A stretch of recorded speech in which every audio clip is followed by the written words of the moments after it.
नमस्कार दोस्तों, कैसे हैं आप सभी। आइए आज हम एक और कहानी सुनते हैं।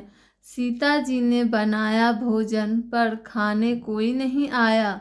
लंकापति रावण के वध के बाद जब अयोध्यापति प्रभु श्री राम की कीर्ति दूर दूर तक फैल रही थी और वह मर्यादा पुरुषोत्तम कहलाने लगे थे, तब एक दिन महादेव शिव की इच्छा भी मर्यादा पुरुषोत्तम श्री राम से मिलने की हुई।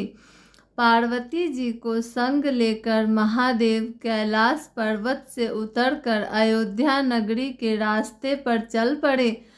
भगवान शिव और माँ पार्वती को अयोध्या आया देखकर श्री सीताराम जी बहुत खुश हुए।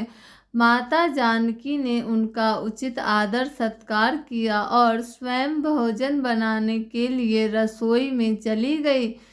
इस बीच भगवान शिव ने श्री राम से पूछा, आपके सेवक हनुमान जी दिखाई नहीं पड़ रहे हैं। श्री राम बोले, वे बगीचे में हैं।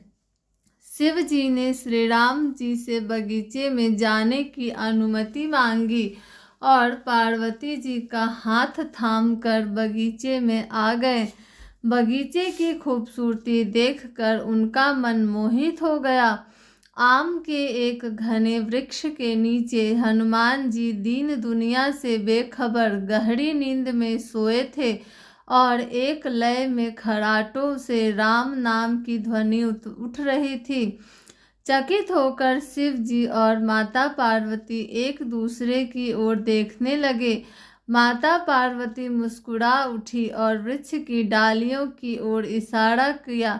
राम नाम सुनकर प्रेम की डालियां भी झूमने लगी और इनके बीच से भी राम नाम उच्चारित हो रहा था। शिव जी इस राम नाम की धुन में मस्त मगन होकर खुद भी राम राम कहकर नाचने लगे। माता पार्वती ने भी अपने पति का अनुसरण किया और अपने कोमल पांव थिरकाने लगी। शिव जी और पार्वती जी के नृत्य से ऐसी झनकार उठी कि स्वर्ग लोक के देवता भी आकर्षित होकर बगीचे में आ गए और राम नाम की धुन में सभी मस्त हो गए।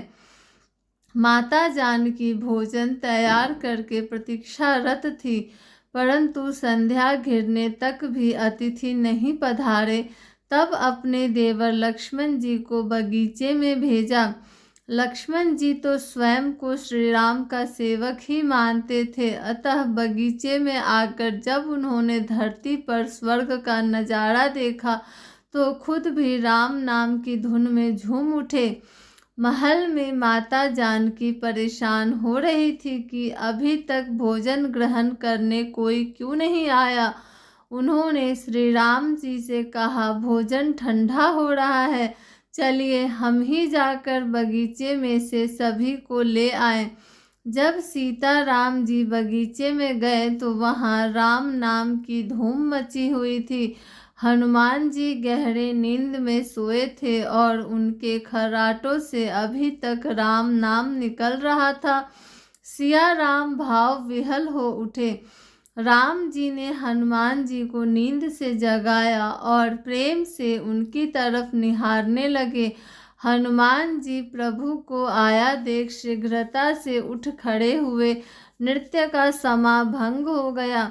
शिव जी खुले कंठ से हनुमान जी की राम भक्ति की सराहना करने लगे। हनुमान जी संकुचाए लेकिन मन ही मन खुश हो रहे थे। श्री सिया राम ने भोजन करने का आग्रह किया। भगवान शिव जी ने कहा, सभी लोग महल में भोजन करने चल पड़े। माता जानकी भोजन परोसने लगी। हनुमान जी को भी श्री राम जी ने पंक्ति में बैठने का आदेश दिया। हनुमान जी बैठ तो गए, परंतु आदत ऐसी थी कि राम जी के भोजन करने के उपरांत ही सभी लोग भोजन करते थे।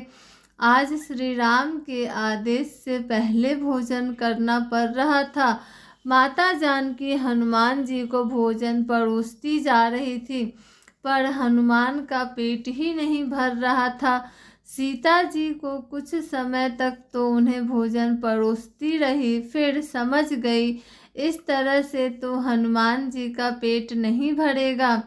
उन्होंने तुलसी के एक पत्ते पर राम नाम लिखा और भोजन के साथ हनुमान जी को परोस दिया। तुलसी पत्र खाते ही हनुमान जी को संतुष्टि मिली और वह भोजन खाकर उठ खड़े हुए। भगवान उन प्रसन्न होकर शिव जी को आशीर्वाद दिया कि आपकी राम भक्ति युगों युगों तक याद की जाएगी और आप संकट मोचन कहलाएंगे। संकट हरे मिटे सब पीड़ा, जो सुमिरै Hanumat बलबीरा। Thanks for watching. Like, share and subscribe.